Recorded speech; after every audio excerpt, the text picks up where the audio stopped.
వారి పేరట మీ అందరికీ నా వందనాలు. ఈ అవకాశాన్ని దయచేసిన కన్న తండ్రిన దేవుడికి కృతజ్ఞతాస్తుతులు చెల్లిస్తున్నాను.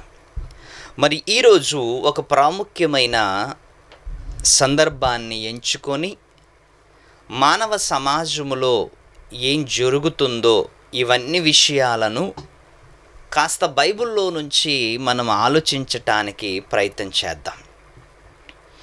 ఈ భూమి మీద మనిషి జీవితం ఎలా సాగుతుంది అంటే, దేవునికి దూరంగా, మనుషులకి దగ్గరగా, సమాజానికి దగ్గరగా, పరలోకానికి దూరంగా మనిషి ఆలోచనలు ఈరోజు కొనసాగుతున్నాయి. ఈరోజు మనిషి ఆలోచనలు చూస్తుంటే గంభీరంగా మారిపోయాయి అని చెప్పచ్చు. ఎందుకంటే మనిషి ఆలోచనలు ఈరోజు ఎలాగున్నాయి అంటే, ఒకరి ఆలోచనలు ఒకరికి అర్థం కావటం లేదు. నా ఆలోచన మీకు అర్థం కావటం లేదు, మీ ఆలోచన నాకు అర్థం కావటం లేదు. అలా అర్థం కావటం లేదు కాబట్టే మనిషి విచ్చలవిడిగా ఆలోచిస్తున్నాడు. ఆలోచనలు పసిగట్టే దేవుడు ఏమనుకుంటున్నాడు ఒక్కసారి ఆలోచించండి. నీ ఆలోచన రకము, నా ఆలోచన రకము ఎన్నో విధాలుగా ఈరోజు మనం చూస్తున్నాం. తండ్రి ఆలోచన వేరు, తల్లి ఆలోచన వేరు, కొడుకు ఆలోచన వేరు, కూతురు ఆలోచన వేరు. ఏంటి, ఇంట్లో ఒక్కొక్కరిది ఒక్కొక్క ఆలోచనతో మనుషులు కొనసాగుతున్నారు ఈరోజు. ఒక్కొక్కరు ఒక్కొక్క ఆలోచనతో. మరి ఈ ఆలోచనలన్నీ కూడా ఎక్కడ దాకా దారి తీస్తాయి అంటే, స్వప్రయోజనాల కోసం దారి తీస్తాయి. అవతల వాళ్ళని నిందించటానికి దారి తీస్తాయి. అవతల వాళ్ళ తప్పులు ఎత్తి చూపటానికి దారి తీస్తాయి. అవతల వాళ్ళ ఆలోచనలు తప్పు పట్టడానికి దారి తీస్తాయి. అందుకే ఎప్పుడు కూడా మనిషి ఆలోచన మంచిది కాదు అని బైబిల్ మనకి ఎన్నో మాటలు మనకి సెలవిస్తుంది. మనిషి ఆలోచన మంచిది కాదు. ఎందుకు మనిషి ఆలోచన మంచిది కాదు అంటే, ఆలోచనలతో మనిషి ఏమైపోయాడంటే నాశనం అయిపోయాడు. ఆ ఆలోచనలతో ఏమైపోయాడంటే మనిషి శవమైపోయాడు. ఈరోజు మనిషి ఆలోచనలతో మనిషి ఏమైపోయాడు అంటే శవమైపోయాడు. మంచి ఆలోచనలు ఒకటి కూడా లేవు. మంచి ఆలోచనలు ఒకటి కూడా రావు. ఎందుకంటే ఎప్పుడైతే మనిషి సెల్ఫిస్ట్గా మారతాడో, ఎప్పుడైతే మనిషి స్వార్థముతో ముందుకెళ్తాడో, ఆ రోజు మనిషి నిజముగా చెప్పాలి అంటే సగం చచ్చిపోయిన వాడితో సమానం. ఎందుకు అంటే ఈ మాటలన్నీ కూడా నేను చెప్పటం లేదు, యేసుక్రీస్తు వారు చెప్తున్నారు. యేసుక్రీస్తు వారు ఏం చెబుతున్నాడు అని మనం ఆలోచిస్తే, నిజంగా యేసుక్రీస్తు వారు బ్రతికున్న కాలంలో మనుషుల మనస్తత్వాలను ఎరిగాడు యేసుక్రీస్తు. మనుషుల ఆలోచనలను పసిగట్టాడు. మనుషుల వైఖరిని చూశాడు యేసుక్రీస్తు వారు. ఆ రోజు యేసుక్రీస్తు చుట్టూ బ్రతుకుతున్న కాలంలో, ఆ రోజు యేసుక్రీస్తు వారి చుట్టూ ఉంటున్న వారి ఆలోచనలు, వారి జీవితం ఎలా ఉందయ్యా మనం ఆలోచిస్తే నిజంగా భయంకరంగా ఉంది అంటున్నాడు యేసుక్రీస్తు వారు. భయంకరంగా ఉంది. ఎందుకు అంత భయంకరంగా మారిపోయింది? ఎందుకు అంత భయంకరంగా వాళ్ళ ఆలోచనలు మారిపోయాయి అంటే ప్రియులారా, ఎందుకంటే ఎప్పుడు కూడా వాళ్ళు ఎదుటివారి మేలు కోరుకొని ఆలోచించలేదు కాబట్టి, ఎప్పుడు కూడా వాళ్ళు ఎదుటివారికి మేలు చేయాలని ఆలోచన రాలేదు, ఎదుటివారిని బాగు చేయాలని ఆలోచన రాలేదు, ఎదుటివారికి సహకరించాలని ఆలోచన రాలేదు. ఎందుకంటే వాళ్ళ ఆలోచనలు అలాంటివి, వాళ్ళ మనస్తత్వాలు అలాంటివి, వాళ్ళ వైఖరి అలాంటిది. ఆ రోజు యేసుక్రీస్తు వారు బ్రతుకున్న కాలములో ఆయన చుట్టూ ఉంటున్న సొసైటీ, పరిసయ్యులు కానివ్వండి, శాస్త్రులు కానివ్వండి, చాలామంది యేసుక్రీస్తు వెంట ఉన్నవాళ్ళు, యేసుక్రీస్తుని వెంబడిస్తున్నవాళ్ళు, లేకపోతే యేసుక్రీస్తుని తప్పు పట్టాలనే ఆలోచనతో ఉన్న వారిని గురించి యేసుక్రీస్తు వారు ఏం మాట్లాడుతున్నాడో తెలుసా? నిజంగా ఆ మాటలు విన్నప్పుడు నిజంగా ఆశ్చర్యం వేస్తుంటుంది. యేసుక్రీస్తు ఎంత చక్కటి ఆలోచనతో వాళ్ళ మైండ్ని పసిగట్టాడో మీరు ఆలోచించండి. చక్కటి ఎంత చక్కగా యేసుక్రీస్తు వారు వాళ్ళ మైండ్ని ఆలోచించాడు, వాళ్ళ మనస్తత్వాలను ఆలోచించాడు. ఎందుకంటే ఈరోజు మనము మనిషిని ఎలా చూస్తాం? పై భాగాన్ని చూస్తాం. ఈరోజు మనుషులని మనము పై భాగాన్ని చూస్తాం, అంతర్భాగాన్ని చూడటం లేదు. ఈరోజు నీవైనా నేనైనా మనుషుల్ని ఎలా చూస్తాం? పై వేషాన్ని, పై ఉన్న అందాన్ని, వాళ్ళ వస్త్రధారణను, వాళ్ళు వేసుకున్న బట్టలను, వాళ్ళు వేసుకున్న వస్త్రధారణను చూస్తున్నాం మనం. కానీ యేసుక్రీస్తు ఎప్పుడు వస్త్రధారణ చూడడు. కానీ యేసుక్రీస్తు ఎప్పుడు కూడా పై వేషాన్ని చూడడు. ఎందుకంటే యేసుక్రీస్తు పై వేషాన్ని బాగు చేయటానికి రాలేదు. యేసుక్రీస్తు బట్టలు ఇవ్వటానికి రాలేదు. యేసుక్రీస్తు బట్టల గురించి చెప్పటానికి రాలేదు. యేసుక్రీస్తు వారు నిజంగా ఆ రోజు యేసుక్రీస్తుతో పాటు ఉంటూ యేసుక్రీస్తు వెనకాల పడ్డ వాళ్ళ విషయంలో మాట్లాడుతున్నాడు. ఏంటి తెలుసా? మత్తయి రాసిన సువార్త 23వ అధ్యాయము, మత్తయి రాసిన సువార్త 23వ అధ్యాయము 27వ వచనాన్ని ఒకసారి నిజంగా యేసుక్రీస్తు వారు చాలా చక్కటి వివరణ మనకు అందచేసినట్లు కనిపిస్తుంది. 27వ వచనం, అయ్యో వేషధారులైన శాస్త్రులారా, పరిసయ్యులారా, మీరు సున్నము కొట్టిన సమాధులను పోలియున్నారు. ఏమంటున్నాడు ఇక్కడ యేసుక్రీస్తు వారు? శాస్త్రులను, పరిసయ్యులను దృష్టిలో పెట్టుకున్నాడు. శాస్త్రులు, పరిసయ్యులను గురించి మాట్లాడుతున్న ఆయన ఏమంటున్నాడు అంటే, మీరు సున్నము కొట్టిన సమాధులను పోలి ఉన్నారు. సున్నము కొట్టిన సమాధులు అంటున్నాడు. అసలు సున్నము కొట్టిన సమాధులు ఎలా ఉంటాయి? మనకి తెలిసిన విధానముగా సొసైటీలో, సమాజంలో మనము సమాధులు కార్యక్రమాలు చేస్తుంటాం కదా, సమాధుల్లోకి వెళుతుంటాము కదా. సమాధులు ఎలా ఉంటాయి? సమాధుల పైన ఎలా ఉంటాయంటే అందమైన గిర్నేటితో, అందమైన చక్కగా వారి మంచి అందాలతో సమాధులను కట్టుంటారు. పాలరాతితో కట్టుంటారు సమాధిని. చక్కటి సిలువ వేసి ఉంటారు, చక్కటి గిర్నేట్ వేసి ఉంటారు. పాలరాతితో సమాధిని నిర్మించి ఉంటారు. కానీ లోపల ఎలా ఉంటుందండి? కుళ్ళిపోయి ఉంటుంది. పైనేమో అందంగా కనిపిస్తుంటుంది. సమాధిని తెరిచి చూడండి ఒక్కసారి, కుళ్ళిపోయి ఉంటుంది, వాసన కొట్టుంటుంది, కంపు కొడుతుంటుంది. మరి పైన ఎలా ఉంది? చాలా పాలరాతితో నిర్మితమైన సమాధి. దాని మీద కూర్చోవాలనిపిస్తుంది, దాని దగ్గర పడుకోవాలనిపిస్తుంది, దాని మీద కూర్చొని కాసేపు రెస్ట్ తీసుకోవాలనిపిస్తుంటుంది పైన. అది లోపల భాగం. మనమంతా పై భాగాలు చూసేవాళ్ళం కాబట్టి, పై వేషాలు చూసేవాళ్ళం కాబట్టి, పైన చూసేవాళ్ళం కాబట్టి యేసుక్రీస్తు వారు పైన చూడటం లేదంట, వారి లోపల భాగాన్ని చూస్తున్నాడంట. అందుకే శాస్త్రులతోనూ పరిసయ్యులతోనూ ఏం మాట్లాడుతున్నాడు తెలుసా ఆయన? అయ్యో వేషధారులైన శాస్త్రులారా, పరిసయ్యులారా, వేషధారణ. ఒక వేష సమాజములో నిలబడటానికి నిజంగా ముంబై ప్రాంతంలో నిజంగా ఎన్నో స్థలాలు రెడ్ లైట్ ఏరియాలు ఉన్నాయి ప్రియులారా. ఆ రెడ్ లైట్ ఏరియాలలో ఒక స్త్రీలు నిలబడుతున్నప్పుడు వాళ్ళు వేషధారణ చూస్తుంటే నిజంగా ఆశ్చర్యం వేస్తుంటుంది.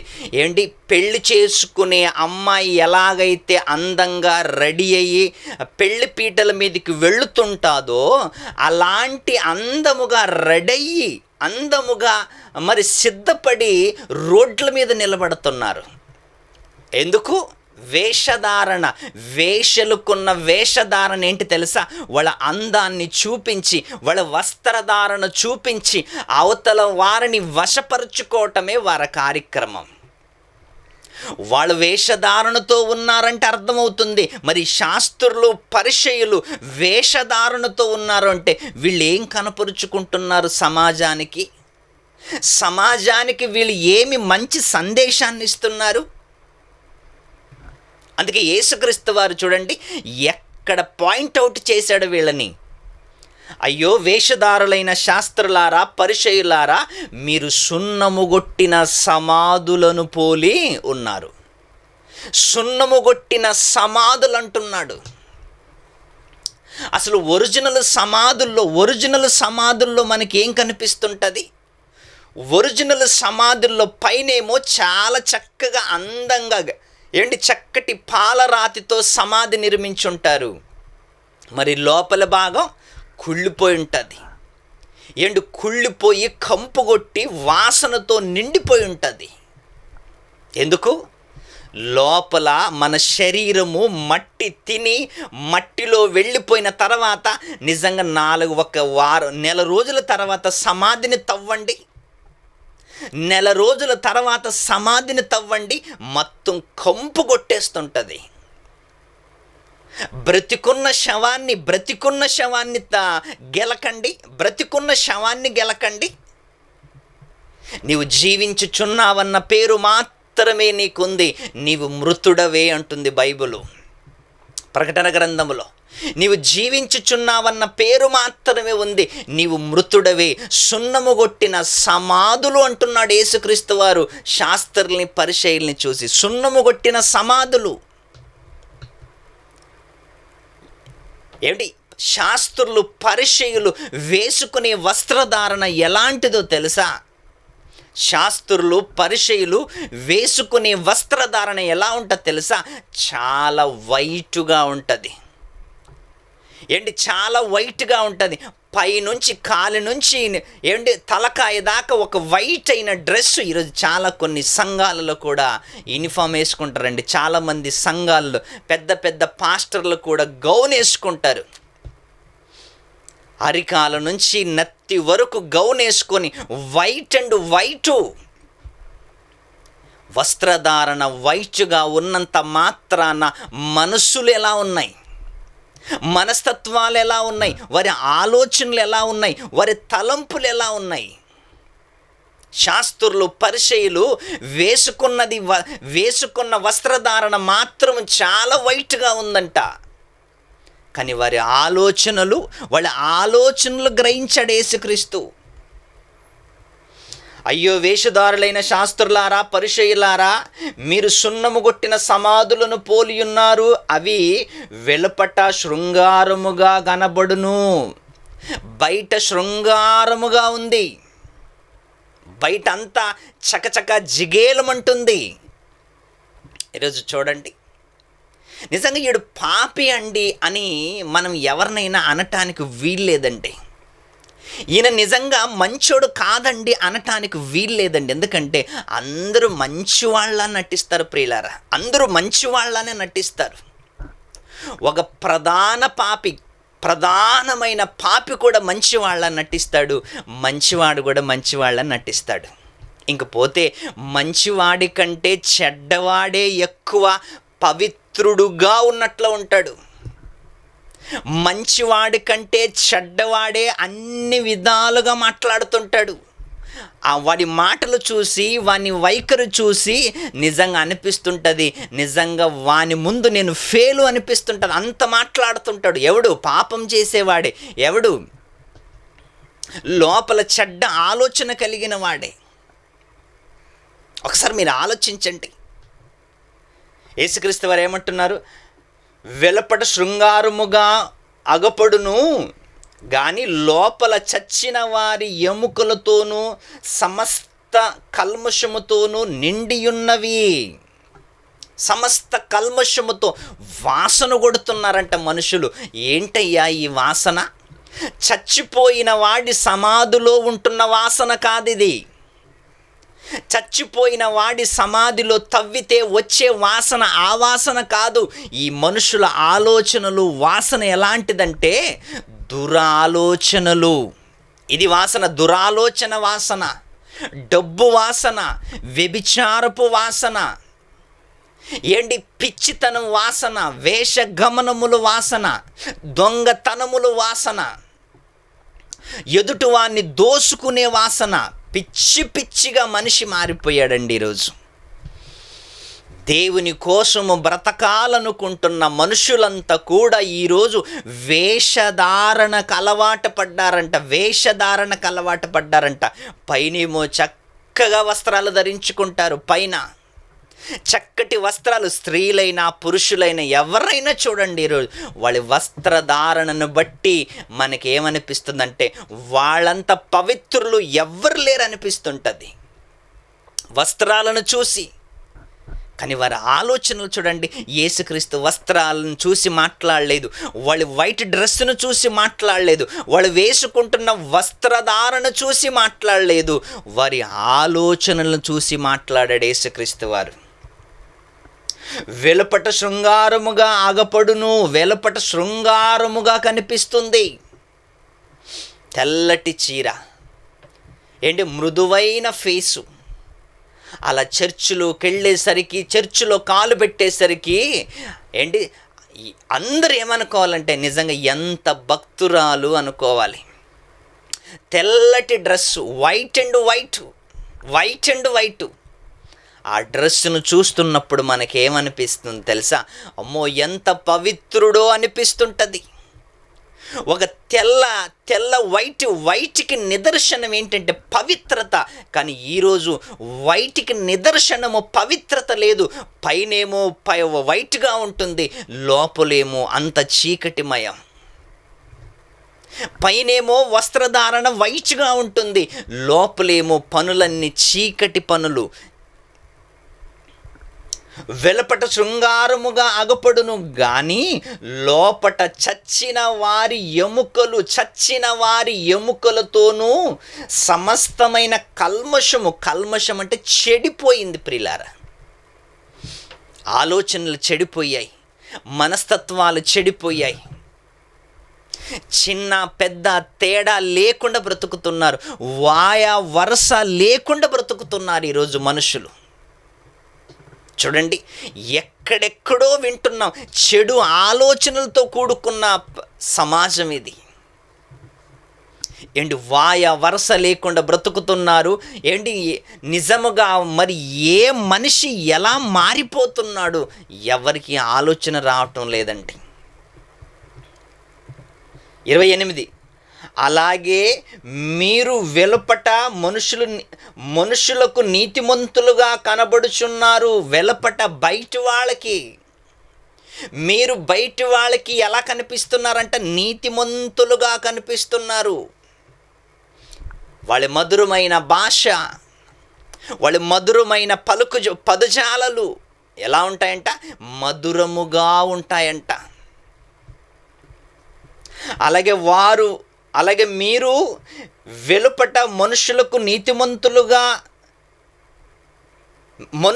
నీతిమంతులుగా నగపడుదురు, కనబడుచున్నారు గాని లోపట వేషధారణతోనూ అక్రమముతోనూ నిండి ఉన్నారు. లోపట వెలుపట బాగానే ఉన్నారు. మనిషి ఈరోజు ఈ నేత్రాలతో మనిషి బయట చూస్తున్నాడు, మనిషి ఈ నేత్రాలతో వస్త్రధారణ చూస్తున్నాడు, మనిషి ఈ నేత్రాలతో అందము చూస్తున్నాడు. లోపట చూసేది ఎవరో తెలుసా? దేవుడు. లోపట పరిశోధన చేసేది దేవుడు, లోపల చూసేది దేవుడు, నీ అంతర్యాన్ని చూసేది దేవుడు, నిన్ను పరిశోధన చేసేది దేవుడు, నిన్ను పసిగట్టేది దేవుడు. ఎలా ఉంది నీ ఆలోచన? ఏముంటుంది ఒకసారి ఆలోచించండి. అలాగే మీరు వెలుపట మనుషులకు నీతిమంతులుగా కనబడుచున్నారు. అమ్మా అలా చేయకూడదు, అన్నా ఇలా చేయకూడదు అని మనం ఎన్నో మాటలు చెబుతుంటాం. కానీ కక్షలు, విభేదాలు, భిన్నాభిప్రాయాలు, వాడు ఎదుగుతుంటే తట్టుకోలేని స్థితి, వాడు చక్కగా ఎదుగుతుంటే వాడిని చూసి ఈర్ష్య, ఇవన్నీ బయటికి కనిపించవండి. ఇవన్నీ బయటికి కనిపించు. ఇవన్నీ లోపల దాగుకొని ఉన్న ఒక గని, కుట్ర అనే గని. పాపం అనే గనిలో ఇవన్నీ కూడా దాగుకొని ఉంటాయి. ఒక క్రూడ్ ఆయిల్లో పెట్రోలు, డీజలు, వైట్ పెట్రోలు, గిరీసు, ఎన్నెన్నో పదార్థాలు ఎలాగైతే దాగుకొని ఉంటాయో ఒక క్రూడ్ ఆయిల్లో, అలాగే పాపం అనే ఈ గనిలో కుట్ర, తప్పుడు ఆలోచనలు, వేషధారణ ఎన్నెన్నో దాగుకొని ఉంటాయి.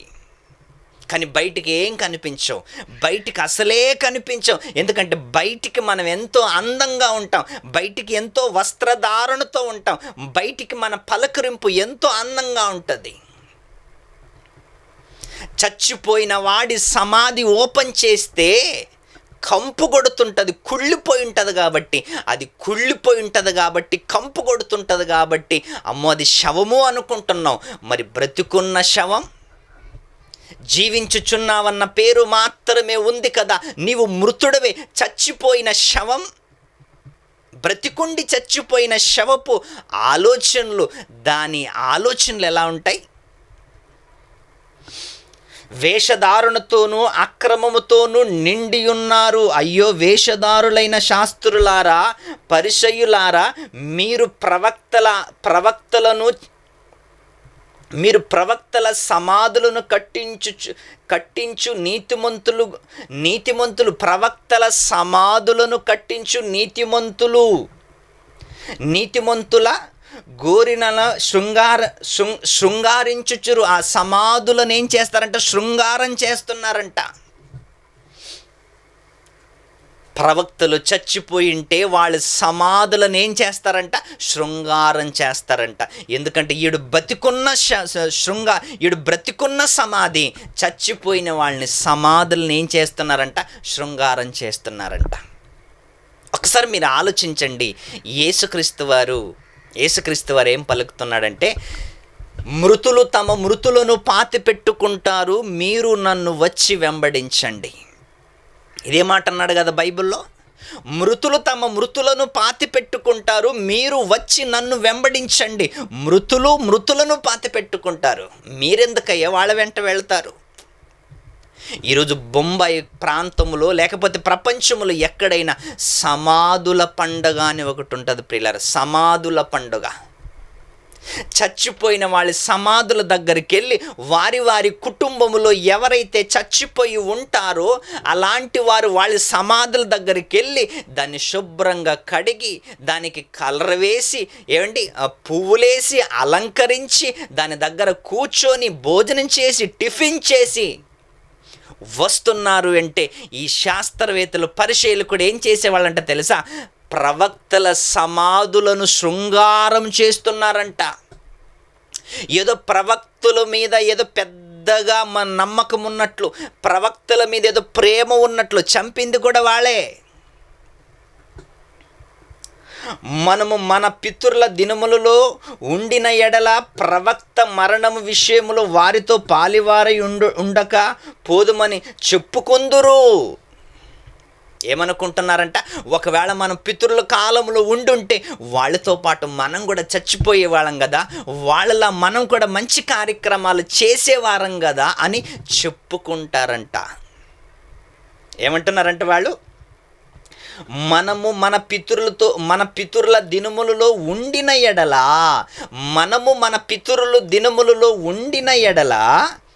ప్రవక్తల మరణ విషయములో వారితో పాలివారై ఉండక పోదుమని చెప్పుకుందురు. అప్పుడు మనం కూడా ఏమనుకుంటాం తెలుసా? నేను స్వాతంత్ర పోరాటంలో నేను కూడా పుట్టి ఉంటే నేను కూడా పాలిభాగస్తుడయ్యేవాడిని, నేను కూడా పార్టిసిపేట్ చేసేవాడిని ఆ యుద్ధములో, ఆ పోరాటంలో. మనం అప్పుడు అంటుంటాం కదా. నిజంగా చిన్నప్పుడు మన నాన్నని ఎవరైనా కొట్టాడు అనుకోండి, అది పెద్దగా అయిన తర్వాత తెలిసిందనుకోండి, అప్పుడు కూడా నేను ఉంటే నిజంగా వాడిని అంతు చూసేవాడిని అంటాం. వీళ్ళు ఏం మాట్లాడుతున్నారంటే, శాస్త్రులు, పరిచయులు వేషధారణతో కూడుకున్న మాటలు ఇవన్నీ. ప్రవక్తల సమాధులను శృంగారం చేస్తున్నారంట. ఎందుకంటే వీళ్ళు సున్నముగొట్టిన సమాధులను పోలి ఉన్నారు అని యేసుక్రీస్తు వారు మాట్లాడుతున్నాడు. వేషధారణతో మాట్లాడుతున్నారు. అందువలన మీరు ప్రవక్తలను చంపిన వారి కుమారులై ఉన్నారని మీరే సాక్ష్యము చెప్పుకొనుచున్నారు. యేసుక్రీస్తు ఏం మాట్లాడుతున్నాడు? మీరు ప్రవక్తలను చంపిన వారి కుమారులు. మీ పితరులేమో ప్రవక్తలను చంపారు, వాళ్ళ కుమారులు మీరు. ఇప్పుడేమి ఎలా మాట్లాడుతున్నారు? ఒకవేళ మేము కూడా ఆ జనరేషన్లో ఉంటే మేము కూడా ప్రాణాలు పెట్టే వాళ్ళమని మాట్లాడుకుంటున్నారంట. ఇది వేషధారణ కాదు, ఇది వేషధారణ కాదు. అప్పుడు మనం కూడా నిజంగండి, మరి హాస్పిటల్కి వెళ్ళాను, నా దగ్గర డబ్బులు లేవండి, మరి ఎవరిని అడగాలో తోచలేదండి, సతమతం అయిపోయానండి అని అన్నప్పుడు, అరే నాకు ఫోన్ చేయాలి కదరా అనేవాడు. ఎందుకంటే ఆ టైంలో ఫోన్ స్విచ్ ఆఫ్ చేసి ఉంటాడు, తెలుసు. ఎందుకంటే పలానా వాడు హాస్పిటల్కి వెళ్ళాడు, నేరుగా నాకే ఫోన్ చేస్తాడు అని స్విచ్ ఆఫ్ చేసి పెడతాడు. అంత బాగా ఇంటికి వచ్చిన తర్వాత ఒకవేళ మనం చెప్పితే, అరే నాకు చేయవలసింది కదా అంటాడు. ఎన్ని డైలాగులండి! ఇదంతా వేషధారణ కాదు. యేసుక్రీస్తు వారు పసిగట్టిన ఆలోచన చూడండి. యేసుక్రీస్తు వాళ్ళ ఆలోచనలను పసిగట్టాడు. ఎలాంటి ఆలోచనలు చేస్తారో తెలుసా? వాళ్ళ ఆలోచన ఎలాంటి చేస్తారో తెలుసా? ప్రవక్తులు ఉండుంటే మేము ప్రవక్తులతో పాటు ఉండేవాళ్ళం, వాళ్ళతో పాటు మేము కూడా చచ్చిపోయే వాళ్ళము అనుకొని ఆలోచన చేస్తారంట వాళ్ళు. కానీ ఇంకా ఆలోచన, యేసుక్రీస్తు వాళ్ళ ఆలోచనలు పసిగట్టి ఏం మాట్లాడుతున్నాడు తెలుసా? మత్తయి రాసిన సువార్త 12:14 పరిసయ్యుల ఆలోచన, శాస్త్రుల ఆలోచన, వేషధారణ ఆలోచన. అంతటా పరిసయ్యులు వెలుపలికి పోయి ఆయనను ఎలాగూ సంహరింతుమో అని ఆయనకు విరోధముగా ఆలోచన చేసిరి. ఒక పక్క ప్రవక్తల మీద ప్రేమ ఉన్నట్లు, ఒక పక్కేమో వాళ్ళపైన నమ్మకం ఉన్నట్లు, వాళ్ళపైన ఎంతో ప్రేమ చూపిస్తున్నట్లుగా ఉన్నారు. ఇంకొక పక్క మాత్రం యేసుని చంపాలనుకుంటున్నారు వాళ్ళు. ఎలాగ సంహరించాలి, ఎలాగ అంతం చెయ్యాలి యేసుక్రీస్తుని? ఏంటి వేషధారణ కాదిది? యేసు ఈ సంగతిని తెలుసుకొని అచ్చటి నుండి వెళ్ళిపోయి బహుజనులైనను వెంబడింపగా వారి ఆలోచనలు ఎరిగాడు యేసుక్రీస్తు. అమ్మో, వీళ్ళు నన్ను చంపాలనుకుంటున్నారు. వీళ్ళ ఆలోచన చూడండి. ఇప్పుడు వాళ్ళందరూ నన్ను చంపాలని ఆలోచన ప్లాన్ చేస్తున్నారు, అందుకే నేను ఇక్కడ నుంచి వెళ్ళిపోవటమే మంచిది అనుకున్నాడు యేసుక్రీస్తు. సున్నము కొట్టిన సమాధులారా అంటున్నాడు. ఏమంటే ఒక్కసారి ఆలోచించండి. ఈ భూమి మీద దేవుడు మనకిచ్చిన ఈ చక్కటి జీవితాన్ని దేవుడు కోసం ఖర్చు పెట్టవలసింది పోయి వేషధారణ జీవితం ఎవడు బతకమన్నాడయ్యా? నీ వలన దేవుడికి ఏమి ఉపయోగం లేకపోతే అసలు నీ జీవితం ఎందుకు? ఒకసారి ఆలోచించు. చచ్చిపోయిన వాడి సమాధి ఎలాగైతే కుళ్ళు పట్టి కంపు కొడుతుందో, బ్రతికుండి శవమైపోయిన నీ ఆలోచనలు కూడా అంతే కుళ్ళు పట్టిపోయాయి కదా, అంతే చెడిపోయాయి కదా, అంతే నాశనమైపోయాయి కదా. చచ్చిపోయిన వాడి సమాధిని తవ్వితే ఎలాగైతే కంపు వస్తుందో, నిన్ను కదిలించిన అలాంటి కంపే వస్తుంది. నీ భాష బాగలేదు, నీ మాట తీరు బాగలేదు, నీ చూపు బాగలేదు, నీ నడక బాగలేదు. ఎందుకు ఇంత భయంకరంగా మారిపోయావు? ఎందుకు ఇంత భయంకరంగా మారిపోయింది సమాజం? అందుకే యేసుక్రీస్తు వారు ఏమంటున్నాడు తెలుసా? సున్నము కొట్టిన సమాధులారా అంటున్నాడు. సమాధులారా అంటున్నాడు. సమాధులు పైనేమో బాగానే కనిపిస్తున్నారు, పైన వస్త్రధారణ బాగుంది, చెడిపోయిన ఆలోచనలు, కుళ్ళు పట్టిన ఆలోచనలు, కంపు కొట్టిన ఆలోచనలు, ఇంకొకడి మీద పగ, ఇంకొకడి మీద ద్వేషము, ఇంకొకరిని దోచుకోవాలన్న ఆలోచనలు కంపు కొడుతున్నాయి లోపల. ఇవన్నీ పసిగట్టిన యేసుక్రీస్తు వారు ఏమంటున్నాడు తెలుసా? శాస్త్రులను, పరిసయ్యులను, వాళ్ళ వేషధారణను చూసేమంటున్నాడు తెలుసా? సున్నుము కొట్టిన సమాధులారా అంటున్నాడు. ఈరోజు మీరైనా, నేనైనా, ఈరోజు నీవైనా, నేనైనా సమాజంలో బ్రతకవలసిన విధానము వేషధారణతో కాదు, వేషలాగా కూడా కాదు. ఒక పవిత్రమైన జీవితం, ఒక పవిత్రమైన బ్రతుకు బ్రతకడానికి యేసుక్రీస్తు వారు తన రక్తమునే కార్చాడు మన కోసం. తన రక్తములో కడగబడిన మనమందరము కూడా ఎలా ఉండాలంటే మన పవిత్రమైన పవిత్రులుగా కనబడాలి. యేసుక్రీస్తు వారికి కలిగిన ఈ మనసు కూడా నీవు కూడా కలిగుండు అంటుంది బైబిల్. యేసుక్రీస్తు ఎంత పవిత్రమైన జీవితాన్ని జీవించాడో, యేసుక్రీస్తు ఎంత పవిత్రమైన జీవితాన్ని కలిగి ఉన్నాడో, మనమందరూ కూడా యేసుక్రీస్తును ధరించుకున్న మనమందరూ కూడా వేషధారణను వదిలిపెట్టి పవిత్రమైన బ్రతుకు బ్రతకడానికి ప్రయత్నం చేయాలి.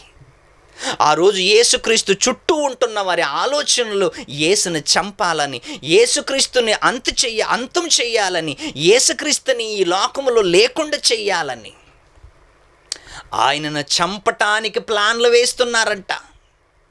ఆ ఆలోచనలు పసిగట్టాడు యేసుక్రీస్తు. ఆ ఆలోచనలు తెలుసుకున్నాడు యేసుక్రీస్తు.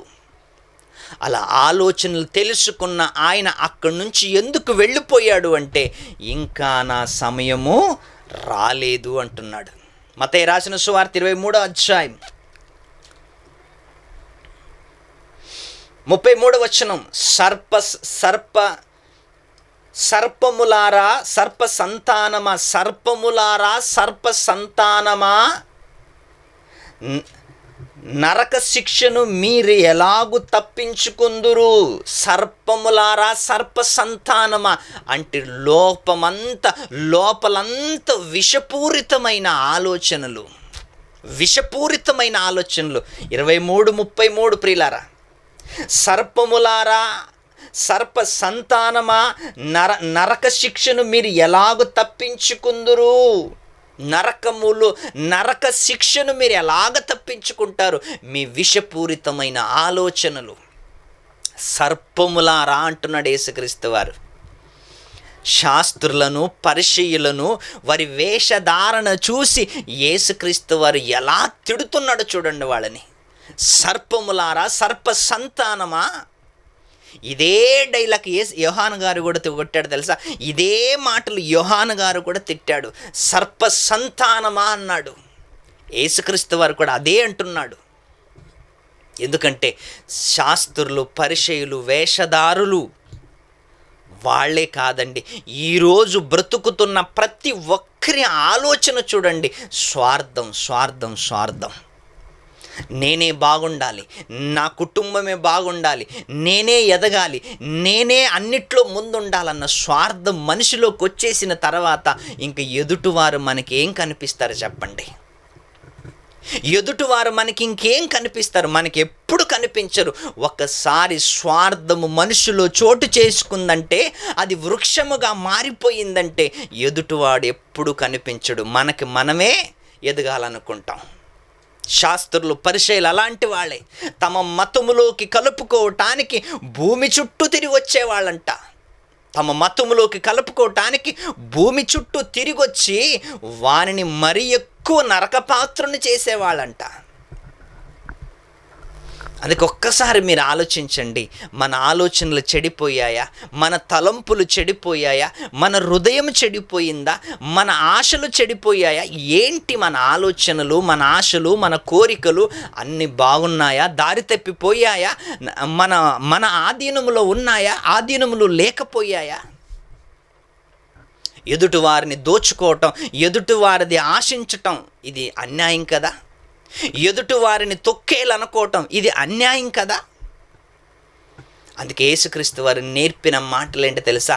నీ దగ్గర 2 అంగిలుంటే ఇంకొకరికి 1 అంగి ఇచ్చేయి అన్నాడు. నీ సహోదరుడు 1 మైలు నిన్ను పిలిస్తే 2 మైళ్ళు వెళ్ళన్నాడు. యేసుక్రీస్తు పలికిన మాటలు, యేసుక్రీస్తు నేర్పిన మాటలు, ఎన్ని మాటలు సమాజానికి ఎన్ని నేర్పిన సమాజం ఎందుకు పట్టించుకోవటం లేదంటే, మనుషులు వేషధారణతో మారిపోయారు, వేషధారునుగా మారిపోయారు. అందుకే యేసుక్రీస్తు వారు ఏమంటున్నాడు తెలుసా? సున్నము కొట్టిన సమాధులారా అంటున్నాడు. పైనేమో తెల్లగా ఉన్నారు, లోపల ఆలోచనలు మాత్రం అన్నీ చెడిపోయాయి.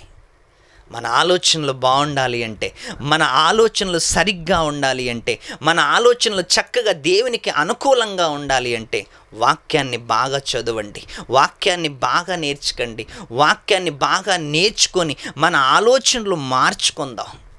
ఎందుకంటే మన ఆలోచనలు బట్టి మన బ్రతుకుంటుంది, మన ఆలోచనలు బట్టి మన జీవన విధానం ఉంటుంది ప్రియులారా. అందుకే ఆలోచనలు మారాలి, మన లోపల వేషధారణ మారాలి. సున్నముగొట్టిన సమాధుల్లో మనం ఉండకూడదు. అది యేసుక్రీస్తు వారు ఆ రోజు సమాజాన్ని గద్దిస్తూ చెప్పిన మాటలు ఇవన్నీ కూడా. ఇంకా చాలా ఉన్నాయి, మిగతా భాగాలు ఇంకా టైం ఉన్నప్పుడు మాట్లాడుకుందాం. ఇంతటితో సెలవు. Thank you.